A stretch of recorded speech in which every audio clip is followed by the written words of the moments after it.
दिल्ली में अलग अलग बिजनेस एसोसिएशन अब दिल्ली सरकार से ये मांग कर रही है कि कोरोना की वजह से जो रेस्ट्रिक्शंस लगाए गए थे, चाहे वो ऑड इवन का नियम हो या जिम और सिनेमा हॉल्स को बंद करने का आदेश, उसको अब धीरे धीरे वापस लिया जाए, ढील दी जाए। कल दिल्ली के बुलियन एसोसिएशन ने दिल्ली सरकार को चिट्ठी लिख के ऑड इवन के फॉर्मूला को खत्म करने की मांग की और कहा कि अब शादियों के सीजन में बिजनेस दिल्ली के बाहर जा रहा है। तो आज दूसरी तरफ दिल्ली जिम एसोसिएशन के कई सारे मेंबर्स सिंबॉलिक प्रोटेस्ट के तहत दिल्ली के मुख्यमंत्री अरविंद केजरीवाल के घर के ठीक बाहर एक सिंबॉलिक प्रोटेस्ट कर रहे हैं और साथ ही इस डेलीगेशन ने एक चिट्ठी दी जिसमें ये मांग कर रहे हैं कि दिल्ली में जिम और फिटनेस सेंटर्स को दोबारा खोला जाए। हमारे साथ दिल्ली जिम एसोसिएशन के अध्यक्ष हैं। क्या आर्गुमेंट है सर, क्योंकि कोरोना के केसेस तो लगातार दिल्ली में अभी भी बढ़ ही रहे हैं। अगर हम पॉजिटिविटी रेट की बात करें, आंकड़ों में कमी आई है लेकिन पॉजिटिविटी रेट अभी भी ज़्यादा है, तो ऐसे में जिम कैसे खोला जाए? आप लोग क्यों राहत की मांग कर रहे हैं? सर, पिछले 2 साल से हमारे जिम इंडस्ट्री को लगभग 9 महीने बंद किया जा चुका है और हम मांग इसलिए कर रहे हैं। सबसे पहले हमें बंद किया गया है, सबसे लास्ट में हमें खोला जाता है और 0.5% रेशो के साथ में दिल्ली के जिमों को बंद कर दिया गया था। उसके बाद जो उन्होंने एक ग्रैप प्लान बनाया था, योजना बनाई हुई थी, उसके चलते अभी तक रेड जोन लग जाना चाहिए था, बल्कि जबकि सिर्फ जिमों को छोड़कर बाकी सब खुला हुआ है। वीकली मार्केट से खुली हुई है जहाँ पे कोई ट्रेसिंग टेस्टिंग होती नहीं है। मेट्रो फुल कैपेसिटी के साथ में खुले हुए हैं। इवन ठेके, आप शाम को जाइए, ठेके के जो बाहर लाइन लगी होती है, कम से कम 150-150, 200 लोग लाइन में लगे होते हैं, without distance, without mask, without कोई भी ऐसा जो कोरोना का प्रोटोकॉल उसको फॉलो करते हुए कोई भी ऐसी मतलब वहाँ पे कोई ऐसा मापदंड नहीं है, कोई ऐसा नियम कानून अप्लाई नहीं होता है।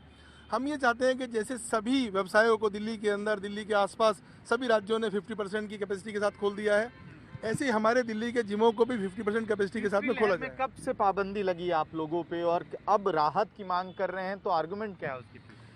28 दिसंबर को एक आदेश आया जिसके चलते अगले दिन से हमें ये एहसास होने लगा कि जैसे हम लोग कोई ड्रग्स का धंधा कर रहे हैं और बार बार सबसे पहले कोई भी वेरिएंट आता, कोई भी बीमारी आती है, सबसे पहले जिमों को ही टारगेट किया जाता है, जिमों को बंद कर दिया जाता है, जबकि जिम के अंदर इम्यूनल सिस्टम को स्ट्रॉन्ग करने का काम किया जाता है। ठीक है, इस तरफ कुछ और मेंबर्स हैं, उनसे समझते हैं। क्या नाम है आपका, कहाँ आप अपना फिटनेस सेंटर या जिम चला रहे हैं, और जो कोविड की वजह से जो रेस्ट्रिक्शंस लगे हैं उसकी वजह से बिजनेस पे क्या असर पड़ा है? जी, मेरा नाम चिराग सेठी है। मैं उपाध्यक्ष हूँ दिल्ली जिम एसोसिएशन का और मेरा जो अपना जिम है वो मालवीय नगर में है। और ये कोविड रिस्ट्रिक्शंस की वजह से वैसे ही हमारे ऊपर इतना ज़्यादा फाइनेंशियल बर्डन था कि मकान मालिक किराया मांग रहा है, आपको बिजली के चार्जेस देने हैं, पानी के चार्ज देने हैं, स्टाफ की सैलरी देनी है। तो 20 महीने में लगभग 9 महीने जिम बंद रहे हैं, अब ये फिर बंद रहे हैं। वैसे ही जैसे ही केसेस बढ़ते हैं तो एक पैनिक हो जाता है मेंबर, वैसे ही जिम नहीं आना चाहता, उसको लगता है कि पता नहीं जिम बंद हो जाएगा तो मेरा पैसा ना वेस्ट हो जाए और ये ना हो जाए। और अब जब जिम बंद हो जाते हैं तो हमें मेंबर्स को भी देखना है, हमें इन खर्चों को भी देखना है, तो हम कैसे सर्वाइव करें?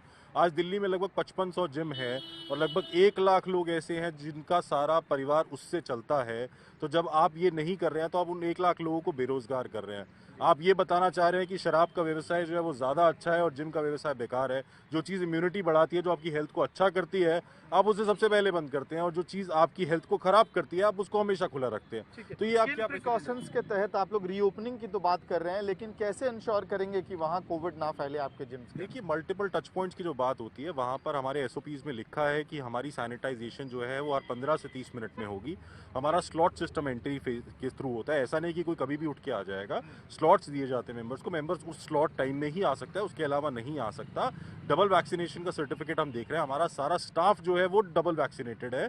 तो ऐसी कोई भी चूक नहीं है जो कोई जिम ओनर कर रहा है ताकि उसके जिम से कोरोना फैले, ऐसा कुछ भी कोई जिम ओनर नहीं कर रहा है। एहतियात रखने की बात कर रहे हैं। और यहाँ वो चिट्ठी है जो दिल्ली सरकार, दिल्ली के मुख्यमंत्री अरविंद केजरीवाल को ये जो डेलीगेशन है दिल्ली जिम एसोसिएशन का, वो आज हैंडओवर करने के लिए दिल्ली के मुख्यमंत्री अरविंद केजरीवाल के आवास के ठीक बाहर आया था। एक सिंबॉलिक प्रोटेस्ट था और दिल्ली जिम एसोसिएशन या फिटनेस सेंटर्स के लोग ही नहीं बल्कि अलग अलग बिजनेस एसोसिएशन और ग्रुप्स के लोग भी अब सरकार से यही मांग कर रहे हैं, यही प्ली कर रहे हैं कि जिस तरह से कोरोना के तीसरी लहर की वजह से जो रेस्ट्रिक्शंस लगाए गए थे उसमें अब थोड़ी ढिलाई दी जाए और ऑड इवन जैसे जो फार्मूला लगाए गए हैं, दुकानों को ऑड इवन तरीके से खोलने बंद करने का जो आदेश है उसको वापस लिया जाए। और साथ ही जिम एसोसिएशन से जुड़े हुए जो लोग हैं वो कह रहे हैं कि कोविड रेस्ट्रिक्शंस को हटाते हुए जिम को ऑपरेशनल कर दिया जाए। हाँ, 50% मेंबरशिप हो और तमाम जो गाइडलाइंस हैं उसको फॉलो करने का ये आश्वासन दे रहे हैं।